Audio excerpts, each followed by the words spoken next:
श्रियकान्ताय कल्याणनिधये निधयेतिनाम् श्रीवेङ्कटनिवासाय श्रीनिवासाय मङ्गलम्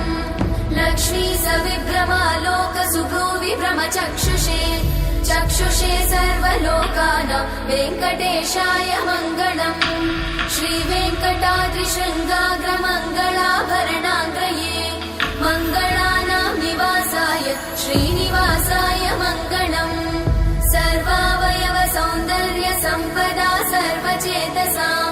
सदा सम्मोहनायास्तु वेङ्कटेशाय मङ्गलम्